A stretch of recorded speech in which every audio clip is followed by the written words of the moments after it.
भर्ती हुए सैनिकों को अपनी सैन्य सेवा की सबसे डरावनी चुनौती का सामना करना था। महीनों की कठिन ट्रेनिंग के बाद उन्हें पहली बार कुछ सुकून मिला।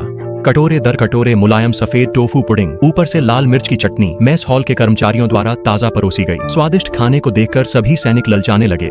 जैसे ही इंस्ट्रक्टर ने खाने का आदेश दिया, सभी जल्दी जल्दी चम्मच भर भर कर खाने लगे। डर था कि कहीं खाने से पहले रोक न दिया जाए, लेकिन तभी एक सैनिक को कुछ अजीब सा महसूस हुआ। ऑफिसर उन्हें एक शरारती मुस्कान के साथ देख रहा था। अनुभव से उस सैनिक को पता था कि इसका मतलब खतरा है। उसके सामने बैठे मोटे सैनिक ने भी यह देखा और दोनों ने एक दूसरे की ओर देखा और तुरंत चम्मच नीचे रख दिए। बाकी सैनिक इस चेतावनी को नजरअंदाज करते हुए खुशी से खा रहे थे। जब दूसरों ने खाना छोड़ा तो उन्होंने और भी तेजी से खाना शुरू कर दिया। एक के बाद एक कटोरे खत्म हुए। वे हंसते हुए इस दुर्लभ पकवान का आनंद ले रहे थे, लेकिन उन्हें नहीं पता था कि आगे क्या होने वाला है। जब सभी खाना खा चुके थे तो इंस्ट्रक्टर उन्हें एक बस में लेकर शहर के बाहरी इलाके में ले गया। तभी उसने उनके दिन के मिशन का खुलासा किया। उन्हें एक फांसी देखनी थी। सब सहम गए। उन्होंने अब तक कठोर ट्रेनिंग सहन की थी, लेकिन कभी किसी की मौत नहीं देखी थी। एक सैनिक गोली से किसी की खोपड़ी उड़ने की कल्पना से ही डर गया और बस से उतरने से इनकार कर दिया, लेकिन बहुत देर हो चुकी थी। उन्हें एक ऐसी जगह खड़ा किया गया जहाँ से वे कैदी को साफ साफ देख सकें। इंस्ट्रक्टर ने कहा, आंखें खुली रखना, कोई पलक न झपकाना, नजर न हटाना, चीखना नहीं। जैसे ही उसने यह कहा,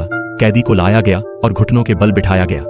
लेकिन तभी एक सैनिक ने दूर पहाड़ी पर हल्की सी सफेद चमक देखी, शायद स्नाइपर। इंस्ट्रक्टर को जैसे ही बताया गया, वह घबरा गया और तुरंत गार्ड्स को क्षेत्र की तलाशी का आदेश दिया। शायद यह जेल ब्रेक की साजिश थी। उस सैनिक की तेज नजरों के कारण यह कोशिश नाकाम हो गई, लेकिन फांसी फिर भी होनी थी।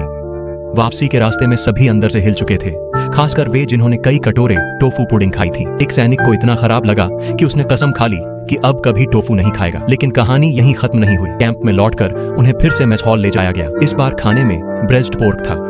ऑफिसर ने जानबूझकर एक टुकड़ा उठाया और मजे से खाने का नाटक किया, लेकिन सैनिकों से अब और सहन नहीं हुआ। फांसी का दृश्य अब भी उनकी आंखों में ताजा था। एक एक करके उन्होंने मुंह ढक लिया और उल्टी करने लगे। यहाँ तक कि वह सैनिक जिसने टोफू नहीं खाया था, वह भी नहीं झेल पाया। उसने अपनी चॉपस्टिक गिरा दी और कमरे से बाहर भाग गया।